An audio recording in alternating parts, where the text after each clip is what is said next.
Hollywood story Hindi प्रस्तुत करता है द गर्ल नेक्स्ट डोर। कहानी की शुरुआत होती है और हमें एक हाई स्कूल स्टूडेंट मैथ्यू को दिखाया जाता है जिसने अपनी हाल ही में हाई स्कूल की पढ़ाई पूरी कर जॉर्जटाउन यूनिवर्सिटी में एडमिशन लिया होता है। लेकिन कहते हैं हाई स्कूल की यादें बहुत ज़्यादा सुहानी होती हैं, इसलिए वो उन्हें भुला नहीं पा रहा होता। हालांकि उसकी यूनिवर्सिटी में एडमिशन हो गई होती है और वहाँ रोज़ वो कॉलेज जाता, लेकिन पुराने दोस्तों को तो हमेशा याद करेगा ही। जिस कॉलेज में वो पढ़ने गया होता है उस कॉलेज का नाम रहता है जॉर्जटाउन। मैथ्यू ने एक चैरिटी के द्वारा $25,000 जुटाए होते हैं, जिसके द्वारा एक कंबोडिया के से वो छात्र बुलाएगा जिसका नाम था सैम नैंग, उसे यूएसए में पढ़ने के लिए। दरअसल दोस्तों यूएसए का कल्चर है, यूनिवर्सिटी कल्चर है, जहाँ पर अगर आपके पास मौका है तो आप किसी टैलेंटेड स्टूडेंट को पूरी दुनिया से बुलवा सकते हैं और उसके बदले सरकार आपको सब्सिडी देती है और खूब सारे इनाम देती है।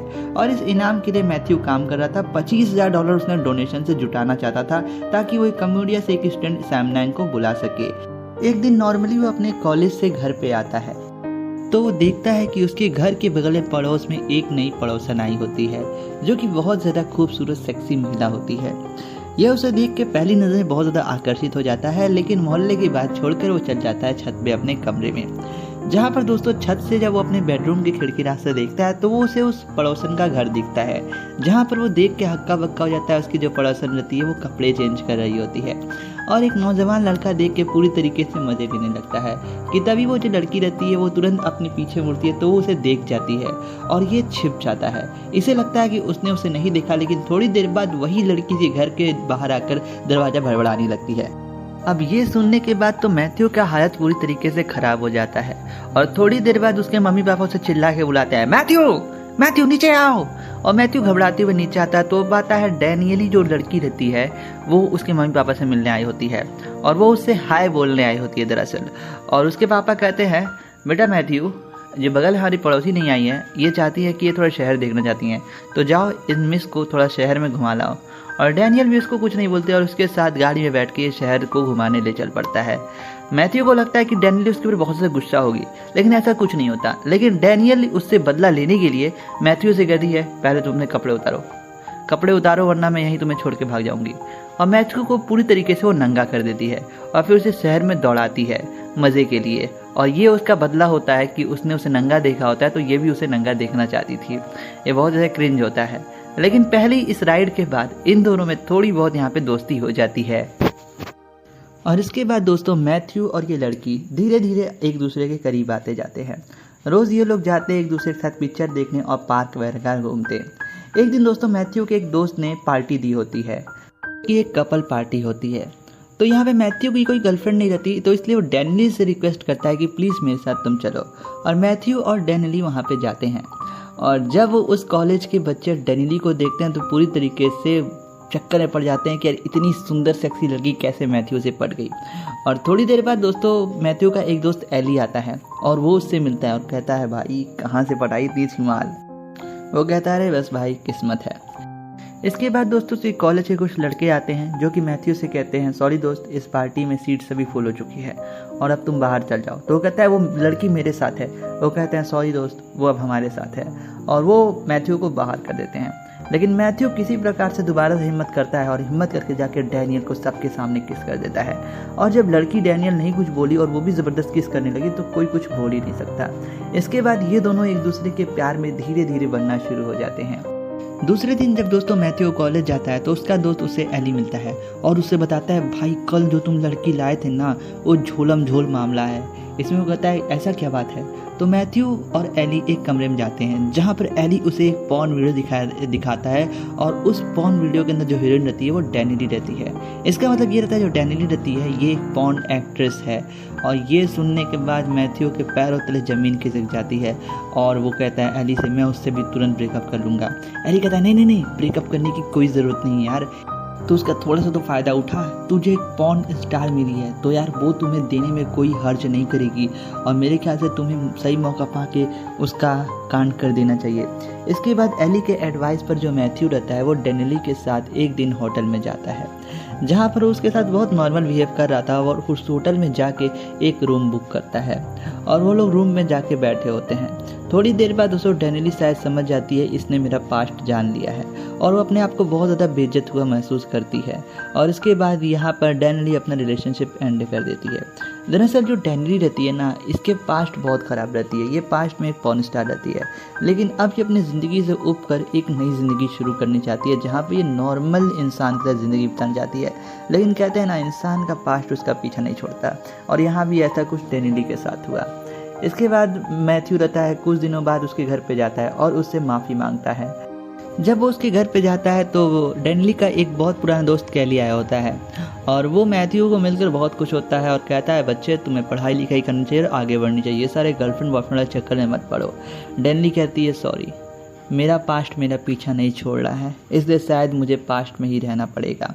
और इसके बाद डैनियल और कैली निकल जाते हैं अपने सफ़र पर और मैथ्यू देखता रह जाता है। इसके बाद दोस्तों डैनियल की याद में मैथ्यू पूरी तरीके से परेशान रहता है। तो एक दिन उसे मालूम चलता है कि लास वेगस में एक पॉर्न एग्जीबिशन लगा है, जो कि नॉर्मल बात है अमेरिका में। तो वहाँ पे वो जाता है डैनिली को एक बार फिर से मनाने, जहाँ पर उसकी मुलाकात एक बार फिर से डैनिली से होती है और वो डैनिली से कहता है, प्लीज़ तुम ये सब भूल जाओ और मेरे साथ आ जाओ, हम सब ज़िंदगी की एक नई शुरुआत करेंगे। यह कैली भी सुन लेता है। थोड़ी देर बाद वो कैली उसको किनारे ले जाता है और उसे कहता है, देखो दोस्त, मैं तुम्हें एक बहुत अच्छा लड़का मांगता हूँ और दो दोस्तों के बीच में बिजनेस में कभी परेशान नहीं करते। तुम मेरे बिजनेस में मत पड़ो, ये मेरा बिजनेस है। दरअसल दोस्तों जो कैली रहता है वो एक पॉर्न फिल्म प्रोड्यूसर रहता है और वो उसे वार्निंग देता है कि दोबारा से तुम मुझसे मिलने की कोशिश मत करना, वरना तुम्हारा हाल बहुत बुरा होगा। और मैथ्यू उसकी वार्निंग को सीरियसली नहीं लेता है और जाते वक्त भी वो डैनियल से एक बार बोल देता है, एक बार मेरी बातों के बारे में ज़रूर सोचना। और वहाँ से उसके दो दोस्त और मैथ्यू वहाँ से निकल जाता है। कुछ दिनों बाद दोस्तों दिखाया जाता है मैथ्यू जब अपने कॉलेज में होता है तो उसके कॉलेज में घुस आता है कैली और उसे वहाँ से किडनैप कर लेता है और उसे अपने गाड़ी में बैठा के एक जंगल में ले जाता है, जहाँ पर सबसे पहले वो उसे मारता है और कहता है, तुम्हारी उस दिन वजह से मुझे $30,000 का नुकसान हुआ है और मैं चाहता हूँ कि वो $30,000 तुम मुझे दो। इसमें मैथ्यू कहता है, मेरे पास तो फूटी कौड़ी भी नहीं है। इस पर कैली कहता है, तुम्हें मेरे लिए एक काम करना होगा, अगर तुम मेरे लिए वो काम करोगे तो मेरे पैसे बराबर हो जाएंगे और मैं तुम्हें माफ़ कर दूंगा और डैनियल को तुम अपने साथ ले जा सकती हो। अब भैया मैथ्यू भैया तो एकदम प्यार में थे तो वो ऐसा करने को तैयार हो जाते हैं। कैली कहता है, फेमस पॉर्न प्रोड्यूसर हॉगो पुश, तुमको उसके घर जाना होगा और उसके घर के अंदर से एक पॉर्न अवार्ड चुरा कर आना होगा और वो सोने का अवार्ड तुम मुझे दे देना, फिर मैं तुम्हें आज़ाद कर दूंगा और तुम्हारी गर्लफ्रेंड को भी आज़ाद कर दूंगा, तुम दोनों एक नई ज़िंदगी की शुरुआत कर लेना। इसके बाद कैली कहने पर वो वहाँ पे चला जाता है, लेकिन जैसे ही वो उस घर के अंदर जाता है तो कैली उसे धोखा दे देता है। वहाँ पर वो फ़ोन करके पुलिस को बुला देता है और अपनी गाड़ी लेके भाग जाता है और वहीं जो उस घर का मालिक रहता है वो भी उसका पीछा कर रहा होता है, लेकिन किसी प्रकार से जो मैथ्यू रहता है वहाँ से बच के निकल जाता है। लेकिन मैथ्यू को यहाँ लाने से पहले कैली ने उसे एक डिनर कराया होता है जिसमें उसने एक एस्पिरिन नाम की एक ड्रग्स मिला दी होती है, जिसके कारण अब धीरे धीरे मैथ्यू का जो दिमागी संतुलन वो हिलने लगता है। लेकिन आज उसे स्कॉलरशिप पार्टी में जाना होता है, तो सबसे पहले वो वहाँ से जाके भाग के अपने दोस्तों के पास जाता है, फिर वहाँ से स्कॉलरशिप पार्टी में जाता है जहाँ पर उससे मिलने डैनियल भी आई होती है और डैनियल और ये एक बार फिर से साथ में हो जाते हैं और डैनियल उसके साथ रहती है। और वहाँ पे जब उसके दिमाग पे नशे आ जाते हैं तो वो जाता है मेन स्टेज पर और अंडशंड बकने लगता है और अपनी दिल की बात जो होती है वो डैनियल से कह डालता है। डैनियल ये सुनने के बाद बहुत ज़्यादा खुश हो जाती है, लेकिन ये सारी बातें सुनने के बाद जो स्कूल का अथॉरिटी रहता है उसको स्कॉलरशिप प्रोग्राम से हटा देता है और उसके पैसे नहीं मिलते हैं। वहीं जो कैली रहता है वो अपना बदला पूरा करने के लिए मैथ्यू का स्टूडेंट एडवाइज़र बनकर जाता है और जो मैथ्यू ने $25,000 रेस किए होते हैं सैम नॉन्ग को लाने के लिए, वो सारे पैसे को ले लेता है।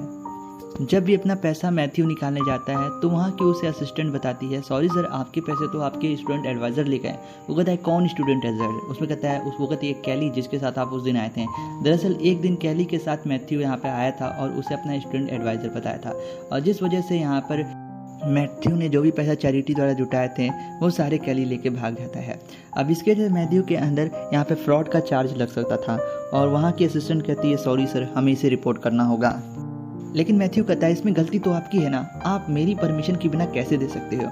इसे वो बोलती है कि सर आप ही नहीं बताया था वो आपके स्टूडेंट एडवाइज़र हैं। वो कहता है हाँ मेरे स्टूडेंट एडवाइज़र बदल गए। इस पर कहते हैं ये मेरा मैटर नहीं है, मैं जा रही हूँ उसे हायर अथॉरिटी को कंप्लेन करने और आपको जेल भी अब शायद हो सकती है। इसे बोलता है सॉरी रुको, अगर मुझे जेल होगी तो तुम्हें भी जेल होगी, क्योंकि तुमने ये पैसे बिना मेरी परमिशन को दिए है और मैं भी कोर्ट में जाऊंगा। इस पे वो असिस्टेंट घबरा जाती है और उसे 2 दिन की मोहलत देती है और कहती है मैं 2 दिन तक शांत रहूंगी, 2 दिनों के अंदर मुझे $2500 चाहिए और तुम अपने खाते में लाके जमा कर देना, ये मामला सिमट जाएगा, तुम भी खुश मैं भी खुश। इसके बाद दोस्तों वहाँ से निकल जाता है मैथ्यू डैनियल के पास और उससे मदद के लिए मांग करता है। डैनियल अपने 2 पुराने दोस्तों को फ़ोन करती है जो कि उसके पॉर्न स्टार के दिनों में बहुत ज़्यादा उसकी बेस्ट फ्रेंड थी। ये दोनों दोस्त आते हैं और ये लोग फिर इसका ह्यूगो पुरस्कार मिलते हैं। जी दोस्तों, वही जिसके घर ये अवार्ड चुराने आया था। सबसे पहले तो वो उसका अवार्ड दे देता है और ह्यूगो पुरस्कार से माफ़ कर देता है बच्चा समझ के। इसके बाद वो उसके सामने एक प्रॉम नाइट शो का यहाँ पर कॉन्सेप्ट रखते हैं और उससे कहते हैं कि हम इसके ऊपर वीडियो बनाना चाहते हैं, अगर आप कहेंगे तो हम आपके प्रोडक्शन हाउस के जरिए लॉन्च करेंगे, बस हमें प्रॉफिट में से 50-50% हिस्सा चाहिए। इस पर ह्यूगो पुरस्कार कहता है मैं कभी आती हुई लक्ष्मी को मना नहीं करता और उसे कहता है ठीक है तुम लोग ऐसा कर सकते हो। इसके बाद वो उन्हें कुछ एडवांस पैसे दे देता है। इसके बाद 2 लड़कियाँ आती हैं जो कि पुरानी दोस्त रहती हैं और ये दोनों जाती हैं इनके साथ प्रॉम नाइट डिनर पार्टी में और उसी स्कूल के अंदर इन्होंने एक छोटा सा कमरा बुक किया होता है। जी हाँ दोस्तों, जिस होटल में पार्टी चल रहा होता है ये लोग सबसे पहले यहाँ पे शूट करते हैं, कई सारे कैमरे रहते हैं।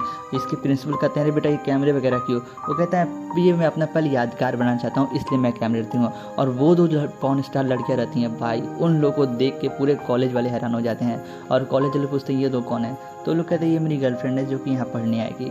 इसके बाद दोस्तों ये लोग एक कमरे में जाते हैं और अपनी पॉर्न मूवी की शूटिंग करते हैं और इसमें 2 जो लड़के रहते हैं ये यहाँ पर मैथ्यू के ही अपने दोस्त रहते हैं जो कि बहुत ज़्यादा उतावले रहते हैं। और इसके बाद दोस्तों ये वीडियो बन जाती है। नाइट ख़त्म होने के बाद डैनियल और मैथ्यू एक लुमज़ून के अंदर अपने घर जा रहे होते हैं जहाँ पर ये दोनों एक दूसरे के प्रति बहुत ज़्यादा अट्रैक्टेड रहते हैं और पहली बार ज़िंदगी में मैथ्यू और डैनियल सेक्स करते हैं। और इस बार जब डैनियल मैथ्यू के साथ सेक्स करती है तो उसे इमोशनल अटैचमेंट हो जाता है, मतलब उसे दिल से खुशी होता है ना इंसान के अंदर वो मिल जाता है और वो समझ जाती है कि मेरी ज़िंदगी की जो खुशी है वो मैथ्यू के साथ है। और यहाँ पे ये दोनों एक दूसरे से सच्चा प्यार कर बैठे थे। वहीं दोस्तों सुबह हो जाता है और जो एली रहता है वो मैथ्यू को फ़ोन करता है और वो काफ़ी ज़्यादा घबराया जाता है और वो कहता है पता है प्रॉम नाइट जो टेप था वो चोरी हो चुका। और वो कहता है ऐसे कैसे चोरी हो सकता है? ये लोग फ़ोन पे बात ही कर रहे होते हैं कि तभी मैथ्यू के घर पे कैली आया होता है और वो कैली अपने साथ स्कूल का प्रिंसिपल को लेकर आया होता है और ये मैथ्यू से माता पिता से मिलने आए होते हैं। और ये लोग नीचे बात कर रहे होते हैं कि तभी मैथ्यू आ जाता है और कैली मैथ्यू से कहता है मैं इसके साथ पर्सनली बात करना चाहता हूँ अकेले में, अगर आप सब परमिशन देते हो। इसलिए इसके माता पिता कहते हैं हाँ बिल्कुल क्यों नहीं। माता पिता को लगता है कि स्टूडेंट एडवाइज़र है, इसके टीचर है, इसलिए वो लोग अकेला छोड़ देते हैं। अब कैली मैथ्यू से कहता है देखो मुझे मालूम है कि तुम लोगों ने एक बहुत अच्छा वीडियो बनाया है पर मैं तुमको कुछ नहीं कहने वाला। ये जो वीडियो मैं लाया हूँ, ये टेप मैंने जो चुराया, ये जो टेप रहता है वो कैली ने चुराया होता है। वो टेप दिखाता है और कहता है मुझे अब जितना भी तुम कमाओगे उसमें से मुझे 50% प्रॉफिट चाहिए और अगर तुमने मुझे प्रॉफिट नहीं दिया तो मैं ये टेप तुम्हारे परिवार के सामने चला के दिखा दूंगा और जिससे तुम्हारी पूरी समाज में क्या इज्जत कर जाएगी तुम सोच लेना। इस पर यहाँ पे मैथ्यू कहता है हाँ जो करना है जाओ कर लो और कैली कहता है ओके ठीक है। इसके बाद कैली उसके माता पिता उसके प्रिंसिपल को बैठाता है और टीवी में लगा के वो वीडियो टेप चला देता है। और जब ये वीडियो टेप उसके माता पिता देखते हैं और प्रिंसिपल देखते हैं तो बहुत ज़्यादा मैथ्यू पर गर्व करने लगते हैं। अब पूछोगे क्यों? पॉर्न वीडियो देख के कौन गर्व करता है भाई?